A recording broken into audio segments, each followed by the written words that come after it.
بسم الله الرحمن الرحيم.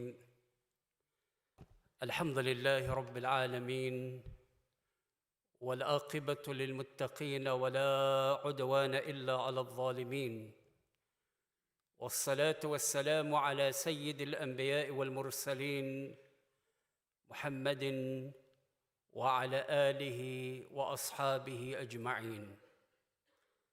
أما بعد، السلام عليكم ورحمة الله تعالى وبركاته. Respected ulama, qurra, hufadh, elders, brothers and sisters, Jama'atul Muslimin, our special guest from Palestine, Brother Bassam Tamimi, Wal-Wafd al-Kareem, and the honorable delegation who is here today from the occupied territories and honoring us here at Masjid al-Quds. I express my gratitude and appreciation to the Board of Trust of Masjid al-Quds,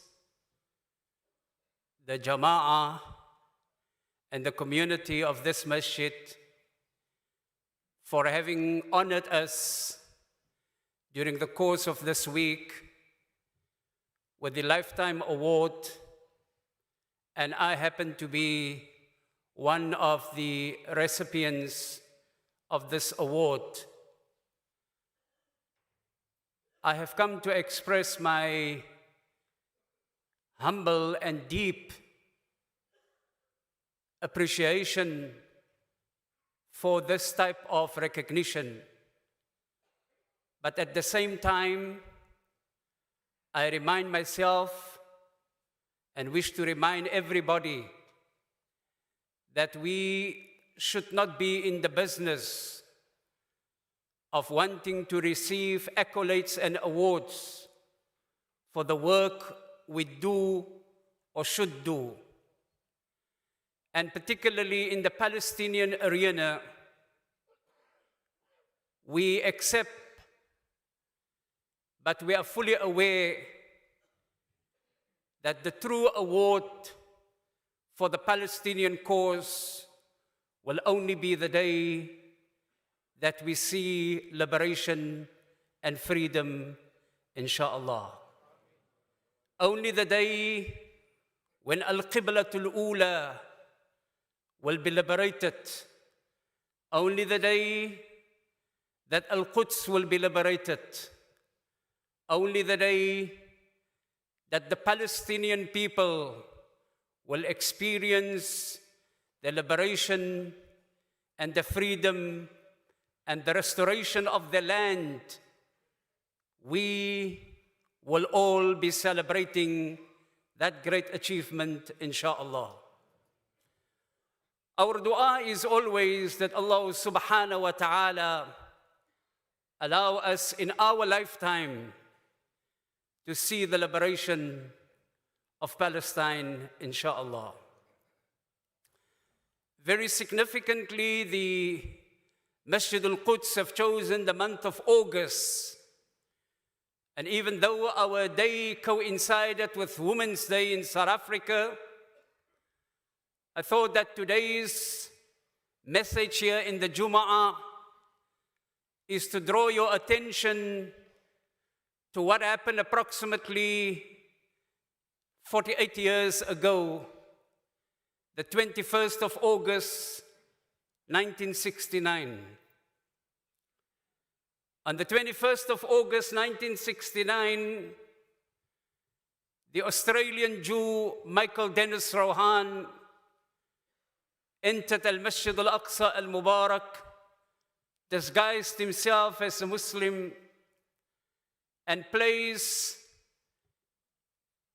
the amount of explosives beneath the prestigious mimbar, the mimbar of Salahuddin, the mimbar of celebration, the mimbar of the liberation of Al-Masjid Al-Aqsa Al-Mubarak.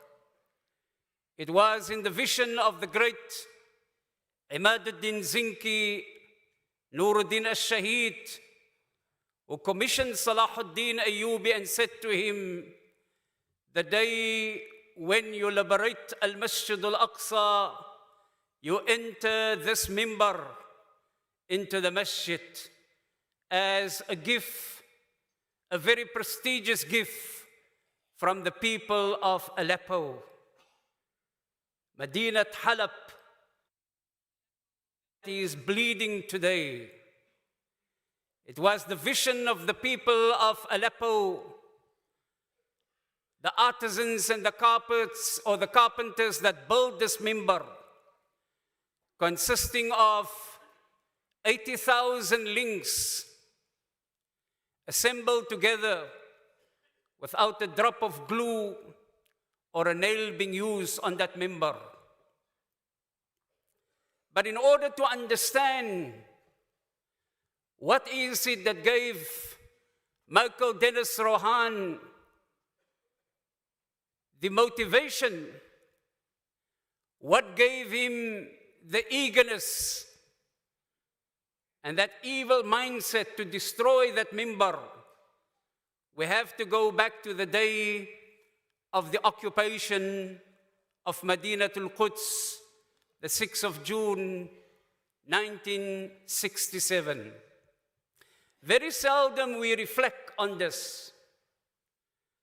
And I want to draw your attention to 1967, 1968, and 1969. On this day of the occupation of Al-Quds, the occupation of Al-Masjid Al-Aqsa, the occupation of the West Bank, the occupation of the Gaza, the occupation of the Sinai in the Egyptian side, and the occupation of the Jolan on the Syrian side. Out of all these strategic points, the Zionist occupation forces went to the Ha'itul Buraq, to the place where the Nabi alayhi salatu wasalam is said to have tied the Buraq, Laylatul Isra wal Mi'raj.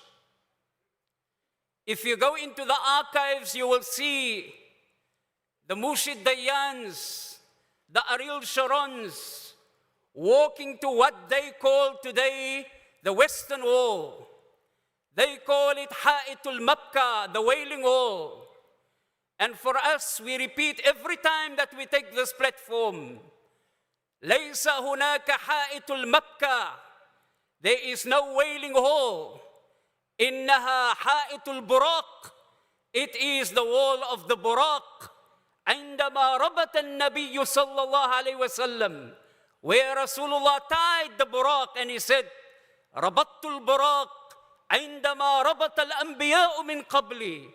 I tied the Buraq where all the Anbiya prior to me tied the transportation.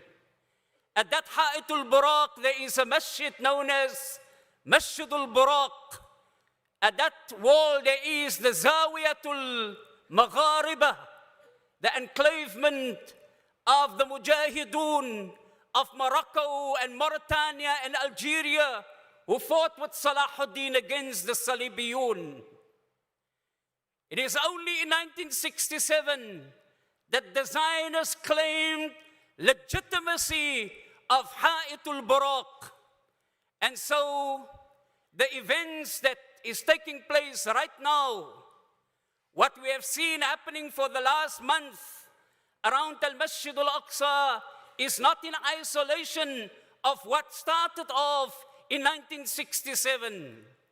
And so painfully, we have to remind you today that in 1967, already we lost an integral part of Al-Masjid Al-Aqsa Al-Mubarak. In 1967, we lost the Ha'itul Buraq. That is in spite of the fact that in 1929, the Palestinian people started Thawratul Buraq, the revolution of the Buraq wall, to safeguard this very integral part of Al-Masjid Al-Aqsa Al-Mubarak. Even today, many Muslims are confused. Many Muslims compromise on an integral part of Al-Masjid Al-Aqsa. Many Muslims even today believe that the Jewish community have a right at the Wailing Hall. Some of us believe it is a good interfaith exercise. There's nothing interfaith about the Ha'itul Buraq. Every portion of that masjid, every portion of the compound of Al-Masjid Al-Aqsa, Haqqun lil-Muslimin, is the haqq of the Muslimin. And so in 1967, and therefore 2017, Masjid Al-Aqsa experienced 50 years of occupation. Besides the fact that they have taken charge of the Ha'itul Buraq and converted it to the Wailing Hall. You know, the night of Laylatul Isra wal Mi'raj, Rasulullah entered that bab. It is called classically Babun Nabi, the gate of the Nabi alayhi salatu wassalam. Why? Because he entered through that particular gate. He entered Al-Masjid Al-Aqsa. The keys of that door, of that gate, was taken away by the Zionists from 1967 till now, and not a single Muslim have ever entered that bab again after 1967. If you look at the expansionist plan or the divisionist plan of the Zionists, you will actually see it is from this particular point that they intensify the excavations almost immediately the year after that. 1968, the Zionists commenced with Hafriyat taht al-Masjid al-Aqsa al-Mubarak, the excavations beneath al-Masjid al-Aqsa al-Mubarak. Because Zionism is driven by the ideology, the state is incomplete without the capital. The capital must be Al-Quds for them, and that the capital is incomplete without the temple, and the temple is the Temple of Solomon, and they believe the Temple of Solomon must be built on the ruins of Al-Masjid Al-Aqsa Al-Mubarak. So from 1968 till now, the Zionists have intensified the excavations to prove archaeologically that there are enough archaeological traces of the Temple of Solomon. 50 years down the line, 50 years down the line, there is not a single evidence archaeologically of the Temple of Solomon as they claimed. And so designers are now compelled to change their idea about Al-Masjid Al-Aqsa Al-Mubarak. Let me share with you some of the very confusing ideas they are sharing with the world, and Muslims are falling trapped to it. How many a times on the social media we have to try in our limited way to defend. Muslims are confused about the definition of Al-Masjid Al-Aqsa. Whenever somebody sees the Dome of the Rock, he would risk on social media and say, this is not Al-Masjid Al-Aqsa.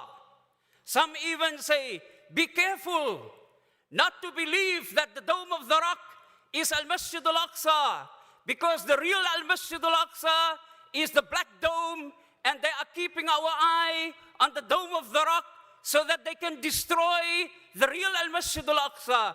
Both interpretations, and all of them are wrong. We are living in a time that if we are confused about the definitions and the terminologies, another terminology that is eating up the minds of the Muslims, even Muslim media are reporting in the same way.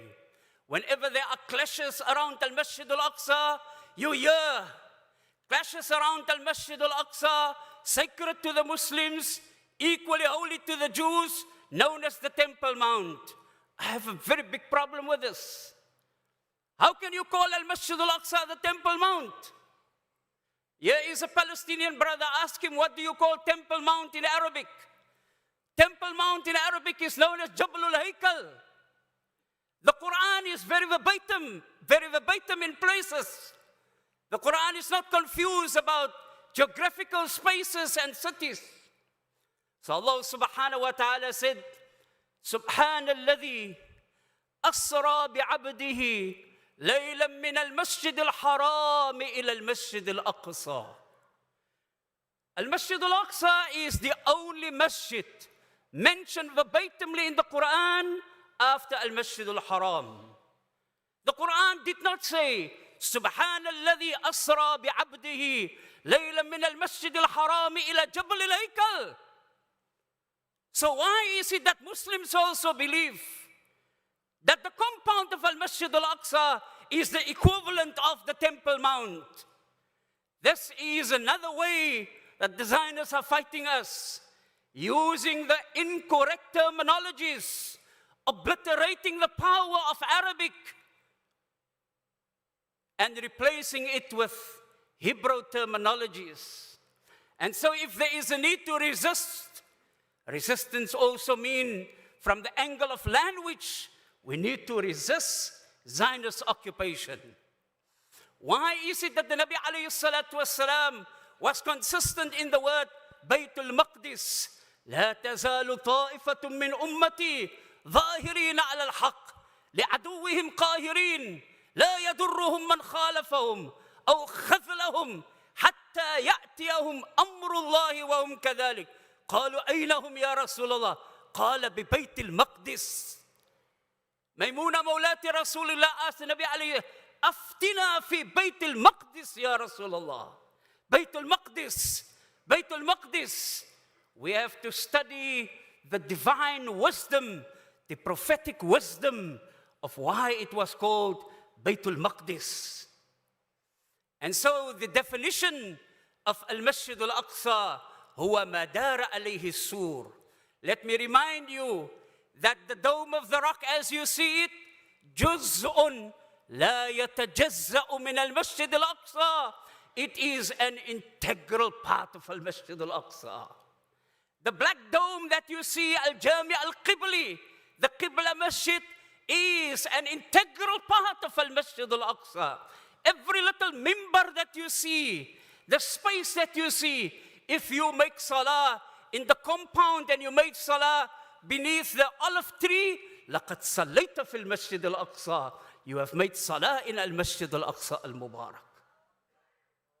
And so we have to embrace the correct terminologies, because on a day-to-day basis, we see the Zionists intensify their grip on al-Masjid al-Aqsa al-Mubarak. I must say this today, and maybe we need not a Jumu'ah, we need to call for a special presentation in this masjid and many other masajid in the Western Cape. We have to identify those who are collaborating with the Zionists against the Palestinian cause. We have to identify to our community that whilst Hajj and Umrah is integral to Islam, we should not hesitate to be critical about the betrayal of the Saudi monarch on the Palestinian issue and the position of Al-Masjid Al-Aqsa. We should not compromise there, because if we compromise there, we prolong the pain and the suffering of our people. We prolong the pain and the suffering of the Palestinian people. We prolong the pain and the suffering of Al-Masjid Al-Aqsa Al-Mubarak. Where were the monarch in 1929 when the Palestinian people started the Thawra? Where were they in 1967? Where were they in 1968? Where were they in 1969 when Michael Dennis Rohan placed the explosives beneath al-Mimbar of Salahuddin? Why is it today they want to claim victory for having restored the position of Al-Masjid Al-Aqsa recently? Kithbun waftira'un. It is a lie and a distorted fact against the young people and the elderly and the women who stood against the Zionists during the last few weeks. Today, I brought a very special gift to this masjid. It requires more time because we want to give our brother Bassam Tamimi also a few minutes to share with you the purpose of the visit to South Africa. After Jum'ah, you will be allowed to take a photograph of this, come and have a closer look. If need, maybe we can bring it back to the masjid on another occasion. This, maybe if Sheikh can lift it up, if it's possible, from the bottom. This is a portion of the mimbar that was brought by Salahuddin into Al-Masjid Al-Aqsa. This is the remaining burned piece of that wood that was destroyed by Michael Dennis Rowan, 1969. This is not a fake piece. 3-4 years ago, the International Board of the Al-Quds Foundation, with its headquarters in Beirut, decided that if there was a community that should be recognized for the dedication to the Palestinian cause, then it is the South African community, and they decided to entrust us with this piece of the remaining part of the mimbar of Salahuddin. So this is in the possession of the Al-Quds Foundation of South Africa. We haven't showed it to a lot of masajid, although for this year we have covered a number of masajid, but today is the first time that we bring it here. Reflect on the following. Built in Aleppo, Salahuddin Ayyubi carried 2 members with him.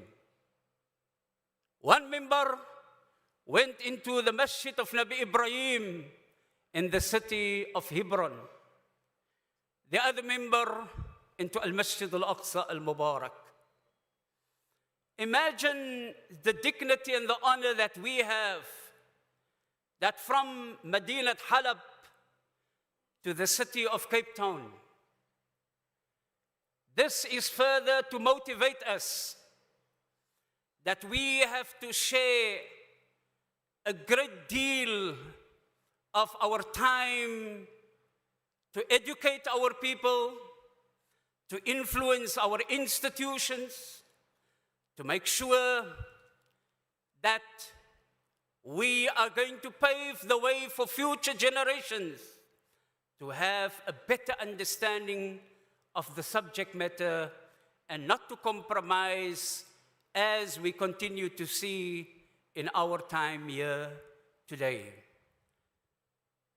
I ask the Jama'ah in your own way to dedicate some of your readings.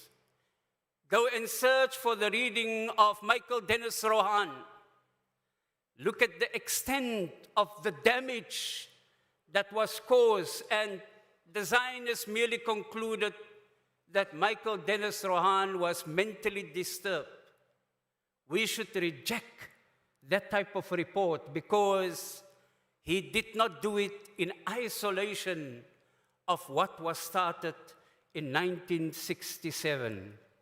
And 2017 leaves us with 50 years of the occupation of Al-Masjid Al-Aqsa, the occupation of the Church of the Holy Nativity, the Church of the Holy Sepulchre, the Palestinian people, the Muslims, the Christians, all of them are suffering the same under the occupation of Zionism. I wish to ask the permission of the MC, Brother Sattar. We are going to give our brother Bassam a few minutes to share with the Jama'ah the purpose of their visit to South Africa. تفضل.